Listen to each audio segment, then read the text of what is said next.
Everyone. आज हम शुरू करने जा रहे हैं एक नया चैप्टर पॉलिनोमियल। तो पॉलिनोमियल ये है आपका क्लास 10th का सेकंड चैप्टर। तो चलिए शुरू करते हैं चैप्टर पॉलिनोमियल। तो पॉलिनोमियल हमने 9th में भी पढ़ा हुआ है, तो आप लोगों को पता है कि व्हाट इज पॉलिनोमियल।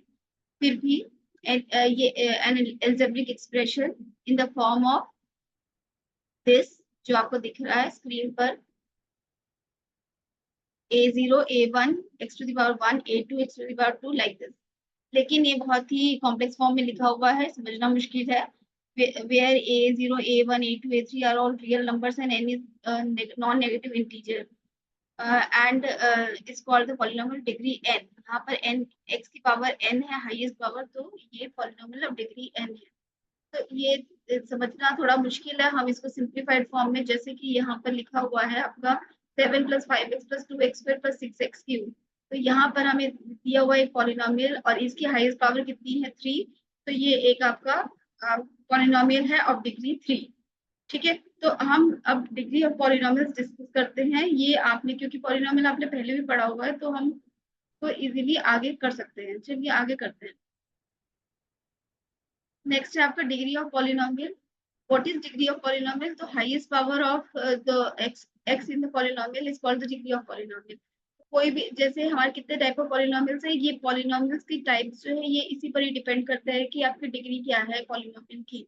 तो पहला है आपका कांस्टेंट पॉलिनोमियल, जैसे px = k, यानी कोई भी नंबर ले लेते हैं, सपोज ले लेते हैं 5, तो यानी कांस्टेंट है आपका 5। This is also polynomial of constant of degree x. X की डिग्री क्या है, एक्स की पावर 0 होगी तभी ये होगा 5, क्योंकि x to the power anything raise to the power 0 is 1। तो यानी कि ये आपका 5 हो गया। तो ये एक कांस्टेंट पॉलिनोमियल। नेक्स्ट है आपका लीनियर पॉलिनोमियल, जैसे कि हम इसमें 5x + 3 पुट करते हैं, तो ये आ गया आपका लीनियर पॉलिनोमियल। ठीक है, क्वाड्रेटिक पॉलिनोमियल, जैसे कि ये ax², जैसे यहाँ बताया हुआ, मैं इसको लिख लेती हूँ 5x² + 3x + 2 हो गया। This is a quadratic polynomial. Then we have is a cubic polynomial. अगर डिग्री 3 है, हाईएस्ट डिग्री 3 है, तो वो एक क्यूबिक पॉलिनोमियल है। इसी को ही हम एक्सटेंड करके लिख देते 5x³ + 3x² + 2x + 1। तो this is a cubic polynomial. And then अगर x की पावर 4 है, तो ये बाई क्वाड्रेटिक हो जाएगा, जैसे कि 5x⁴ + 3x³ + 2x² + x + 1। तो ये आपका बाई क्वाड्रेटिक हो गया, और इससे ज्यादा अगर हो गया तो हम इसको पॉलिनोमियल बोलेंगे। तो these are the types of polynomial depending on the degree of the polynomial. और डिग्री क्या होती है किसी भी पॉलिनोमियल की, जो x की हाईएस्ट पावर होती है उसको हम डिग्री ऑफ पॉलिनोमियल बोलते हैं। नेक्स्ट है हमारा, हम किसी भी पॉलिनोमियल को ज्योमेट्रिकली किस तरह से, geometric meaning of zeros of polynomial. तो जीरोस क्या होते हैं एक्चुअली, किसी भी x की जो वैल्यू हम फाइंड आउट करते हैं किसी भी पॉलिनोमियल की, तो जो भी x की वैल्यू होती है जो उस पॉलिनोमियल को सेटिस्फाई करती है, तो वो होती है जीरोस ऑफ अ पॉलिनोमियल। तो हमारे जीरोस ऑफ पॉलिनोमियल देखते हैं कितने टाइप के होते हैं। तो ये है एक कांस्टेंट फंक्शन। अभी हमने जैसे बताया, लेट px = 5। तो इसका जो आपका ग्राफ बनता है वो इस तरह से बनता है। तो इस ग्राफ को देखकर हम बता सकते हैं कि ये एक कांस्टेंट पॉलिनोमियल है, कांस्टेंट फंक्शन है जिसकी डिग्री 0 है। और यहाँ पर x की कोई वैल्यू नहीं है, क्योंकि यहाँ x एक्सिस पर देखिए, x एक्सिस पर ये लाइन कट ही नहीं कर रही, यानी इसका कोई जीरो नहीं है। It not have any zero, इसमें कभी भी कोई जीरोस नहीं आएंगे।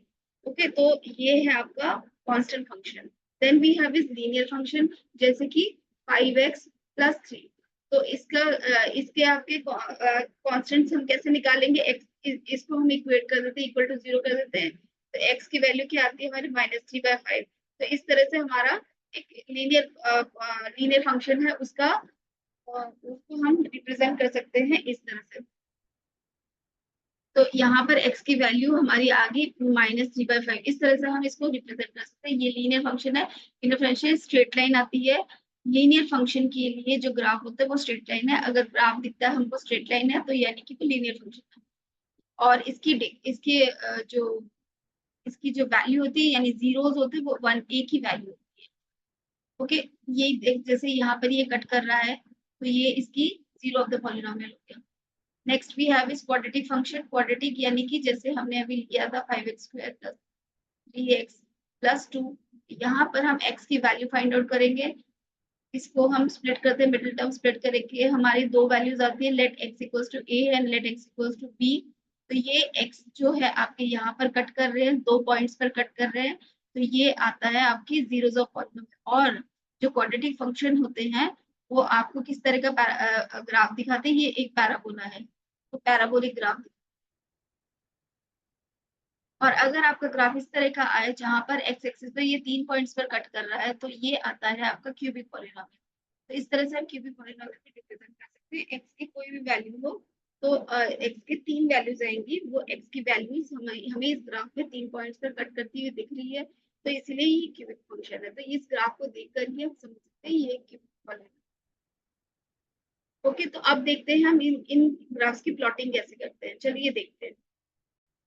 सबसे पहले आपके लीनियर पॉलिनोमियल को किस तरह से रिप्रेजेंट करते हैं। ये लीनियर पॉलिनोमियल हमें पता है इसका स्ट्रेट लाइन है, लेकिन सबसे पहले इसकी प्लॉटिंग कैसे करनी होती है, तभी हम किसी भी ग्राफ को हम बना सकते हैं। तो पहले हम इसकी प्लॉटिंग करते हैं। तो ये है हमारा पॉलिनोमियल। पॉलिनोमियल ये है px equals to 2x plus 3। तो यहाँ पर px हमने y लिया, हमने प्लॉट करना है, इसलिए हम 2x प्लस 3 ले रहे हैं। यहाँ पर हम क्या करेंगे, x की डिफरेंट वैल्यूज के लिए y की वैल्यू फाइंड आउट करेंगे। तो लेट यहाँ पर इन्होंने फर्स्ट वैल्यू लिया x इक्वल्स टू -2। तो अब हम देखते हैं y की वैल्यू क्या आती है। ये है आपका 2x प्लस 3, तो यानी कि 2 इंटू -2 प्लस 3, यानी कि आगे -4 प्लस 3 यानी -1। तो y आ गया आपका -1। सिमिलरली x आपका अगर मैंने 2 लिया है, तो y की वैल्यू क्या आएगी, 2 इंटू 2 प्लस 3 यानी कि 7। आप कुछ और भी ले सकते हैं, जैसे कि मैंने एक एक्स्ट्रा ले लिया। चलिए हम एक एक्स्ट्रा ले लेते हैं, सपोज x इक्वल्स टू 0 ले लेते हैं। x इक्वल्स टू 0 है तो y की वैल्यू आ जाएगी 2 इंटू 0 प्लस 3 यानी कि 3। तो इसकी वैल्यू आ जाएगी 3। तो ये हम इस तरह से प्लॉट करते हैं। तो ये हमारा टेबल बन जाता है, प्लॉटिंग टेबल। एंड देन उसका ग्राफ। तो आइए ग्राफ देख लेते हैं हम, ग्राफ कैसा बना है इसका। देखिए ये एक स्ट्रेट लाइन बन रही है ग्राफ की। अभी हमने जो वैल्यूज निकाली, अभी भी जो वैल्यूज निकाली, एक हमने निकाला x इक्वल टू 0 पे y की वैल्यू आपकी 3 आ रही है, एक पॉइंट ये आ गया। एक हमने निकाला x की वैल्यू आपका -2 लिया है, तो y की वैल्यू -1 आ रही है, तो ये पॉइंट आ गया। और थर्ड पॉइंट है, देखिए ये वाला थर्ड पॉइंट है 2 एंड 7। तो ये 3 पॉइंट्स आ गए और ये ग्राफ हमारा बन गया। इस तरह से ये एक स्ट्रेट लाइन बन रहा है। तो नेक्स्ट है हमारा क्वाड्रेटिक पॉलिनोमियल। चलिए देखते हैं क्वाड्रेटिक पॉलिनोमियल। देखिए ये है हमारी polynomial y equals to x square -3x -4। तो इसको भी हम इस तरह से प्लॉट करते हैं। यहाँ पर लेट x इक्वल्स टू -2, तो y की वैल्यू क्या आती है हमारी -2 स्क्वायर -3 इंटू -2 -4। तो ये आता है आपका 4 प्लस 6 -4। तो ये कैंसिल हो रहा है, तो आपकी ये आ रही है 6। ये देखिए यहाँ पर 6 आ रहा है व्हेन x इक्वल्स टू -2। अगर हम कोई और वैल्यू लेते हैं, लेट x इक्वल्स टू 0 ले लिया हमने, व्हेन x इक्वल्स टू 0 तो y की वैल्यू क्या हो जाएगी, 0 -4। तो ये देखिए -4। इस तरह से हमें प्लॉटिंग करनी है। और हम इस पर थोड़े ज्यादा वैल्यूज की प्लॉटिंग करें, ये टेबल बनाना जरूरी है, क्योंकि ये पैराबोला है तो ये एक अच्छा रिजल्ट देगा। तो हम देखते हैं इसका ग्राफ कैसे बन रहा है।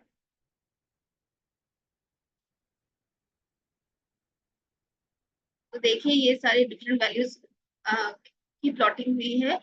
जहां जहां प्लॉटिंग हुई ये वाले पॉइंट्स है, जैसे एक ये पॉइंट आ गया, यहाँ पर ये पॉइंट्स जो भी लोकेट किए हुए ये सर्कल में, दीज आर द पॉइंट्स। तो इससे हमें पता चलता है, जैसे हमने निकाला था x इक्वल्स टू, तो x इक्वल्स टू यहाँ पर -4 आ रही है, x इक्वल्स टू 0 एंड -4 आ रहा है। तो इस तरह से हमारी आंसर हम निकाल सकते हैं। तो इस तरह से हम ये प्लॉटिंग कर सकते हैं किसी भी इक्वेशन के लिए। और हम ग्राफ को देखकर पता भी कर सकते हैं कि ये पॉलिनोमियल है, कौन से टाइप का पॉलिनोमियल है। लेकिन पॉलिनोमियल जो होते हैं, क्वाड्रेटिक पॉलिनोमियल जो होते हैं आपके, उसमें भी बहुत सारे केसेस है। आइए चलो वो केसेस देखते हैं। तो देखिए इसमें पहला केस है हमारा पैराबोला। ये है एक क्वाड्रेटिक पॉलिनोमियल जो पैराबोला बना रहा है। इसमें केस 1 क्या है, ये है कि here the graph cuts the x-axis at two distinct points A and A dash. This is A and this is A dash. The coordinates of A and A dash are the two zeros of the quadratic polynomial. ये जो quadratic polynomial है, इसके जो दो answers है, x की जो दो वैल्यूज है, एक है A और एक है A dash. तो ये दो वैल्यूज दे रहा है आपको, एक x की, ये x की दो वैल्यूज दे रहा है यहाँ पर, जो प्लॉट कर रहा है, हम यहाँ पर प्लॉट कर पा रहे हैं, ये यहाँ पर। तो ये जो पैराबोला है, ये आपको दो टाइप की पैराबोला दिख रही है आपको। एक है आपका अपवर्ड पैराबोला और एक है आपका डाउनवर्ड पैराबोला। अपवर्ड पैराबोला और डाउनवर्ड पैराबोला हमें कैसे पता चलता है? अगर यहाँ पर a की वैल्यू, ये जो हमारी इक्वेशन है ax square plus bx plus c, अगर यहाँ पर a की value if a is greater than 0 then it is an upward parabola, ये वाला, दिस इज अपवर्ड। और अगर आपकी a की वैल्यू लेस देन 0 है या फिर नेगेटिव है तो ये आपका डाउनवर्ड पैराबोला। तो इस तरह से हम ये भी पता कर सकते हैं इक्वेशन को देखकर, जैसे कि अगर आपकी इक्वेशन है -2x² प्लस 3x प्लस 2, तो अब यहाँ पर हमारा इस तरह का ग्राफ बनेगा, डाउनवर्ड पैराबोला। अगर यही क्वेश्चन हमारा 2x² प्लस 3x प्लस 2 है तो ये हमारा अपवर्ड पैराबोला। तो ये भी हमें इससे पता चलता। तो ये है हमारा पहला केस जिसमें हमारी x की दो वैल्यूज है। नेक्स्ट हम देखते हैं कि जब x की एक वैल्यू, तो यहाँ पर देखिए, यहाँ पर ये केस है, यहाँ पर the graph cuts the x axis at exactly one point, ये एक ही पॉइंट पर कट कर रहे हैं दोनों ही, अपवर्ड भी डाउनवर्ड भी। तो इस तरह के पैराबोलास जो होते हैं, यहाँ पर हमारे जीरोस, नंबर ऑफ जीरोस क्या, 1। उस केस में नंबर ऑफ जीरोस कितने थे, 2। यहाँ पर नंबर ऑफ जीरोस 1 हो जाए। चलिए नेक्स्ट देखते हैं, नेक्स्ट केस। ये हमारा थर्ड केस है। थर्ड केस में देखिए, यहाँ पर ये एक्स एक्सिस से कहीं पर भी कट नहीं कर रहा है, यानी यहाँ पर नंबर ऑफ जीरोस आपके 0 हो जाएंगे। यहाँ पर नो जीरोस है, ये नो जीरोस वाली सिचुएशन है, तो यहाँ नंबर ऑफ जीरोस अगर पूछेंगे तो आप 0। ओके, तो this is upward parabola, this is downward parabola, but number of zeros है 0। आपका क्यूबिक पॉलिनोमियल, ये देखिए क्यूबिक पॉलिनोमियल में हम इसको अ, यहाँ पर हमें दिख रहे हैं कि एक्स एक्सिस में कितने पॉइंट पर कट कर रहा है, ये 3 पॉइंट्स पर कट कर रहे हैं। These are the 3 points, therefore it is a cubic polynomial। ये आ जाएगा y is equal to x cube minus 4x। तो देखते हैं इसके इसकी वैल्यूज देख लेते हैं। जैसे मैंने x कॉमन ले लिया तो ये हो जाएगा एक्स स्क्वायर माइनस 4, तो ये हो जाएगा आपका x, this is x square minus 2 square and it is equals to x minus 2, x plus 2. If I am equating it to equal to 0, then I will have three values of x. One is x equals to 0, x equals to 2 and x equals to minus 2. तो यहाँ पर 3 values आ रही है, देखिए एक है -2, एक है 0 और एक है +2। तो इस तरह से हम क्यूबिक पॉलिनोमियल की भी प्लॉटिंग कर सकते हैं, और प्लॉटिंग बिल्कुल बिल्कुल सिमिलर है जैसे हमने पहले की है, बिल्कुल वैसे ही बॉक्स बनाकर हमें करना है और बाकी ग्राफ बनाना है। तो ग्राफ की ज्यादा वैल्यूज निकालनी है, x for different values of x we have to find out the value of px and we will get the graph. Okay, चलिए कुछ क्वेश्चंस कर लेते हैं। ये हमारा question, the graph of y equals to px are given below, for which of these px is the linear or quadratic। हमें यहाँ check करना है लीनियर और क्वाड्रेटिक और कितने नंबर ऑफ जीरोस है, ये चेक करना है। तो पहला केस देखते हैं। देखिए इस केस में देखते हैं कि यहाँ पर ना तो ये पैराबोला बन रहा है, ना ही ये स्ट्रेट लाइन बन रहा है, तो obviously it is neither a linear nor a quadratic polynomial. यहाँ पर नंबर ऑफ जीरोस 0 ही होंगे, ये क्वाड्रेटिक पॉलिनोमियल बन ही नहीं रहा है। ठीक है, तो नंबर ऑफ जीरोस यहाँ पर 0 हो जाएंगे। नेक्स्ट है आपका, नेक्स्ट क्वेश्चन है। इस क्वेश्चन में आपके x देखिए कहाँ पर कट कर रहा है, एक पॉइंट पर कट कर रहा है, तो ऑब्वियसली नंबर ऑफ जीरोस 1 हो जाएंगे। और क्योंकि ये स्ट्रेट लाइन दिख रहा है हमको, तो ये एक लीनियर पॉलिनोमियल हो जाएगा। तो this is a linear polynomial. Next है हम, this is a parabola but it is not cutting x axis at any point, therefore number of zeros will be 0, but it is a quadratic polynomial। Next is question number 4 is we have 3 ये 2 points पर ये cut कर रहा है x axis को, यानी कि ये एक क्वाड्रेटिक पॉलिनोमियल है एंड नंबर ऑफ जीरोस कितने हैं, 2। यहाँ पर देखिए ये it is cutting the x axis at 3 different point, 1 2 and 3, therefore number of zeros कितने हैं यहाँ पर 3 and it is neither a linear nor quadratic, but हमें पता है ये कौन सा polynomial, this is the cubic polynomial. Next we have is this polynomial, ये एक parabola है, it is cutting the graph x-axis at one point, one single point, therefore number of zeros is 1, and this is a quadratic polynomial. Next we have is it is a straight line हमें दिख रहा है और ये x-axis को एक ही point पर cut कर रहा है, यानी number of zeros 1 है, but it is a linear polynomial. Next is this is a parabola, upward parabola, but no zeros because it is not cutting x-axis at any point. Therefore, number of zeros is 0, but it is a quadratic polynomial.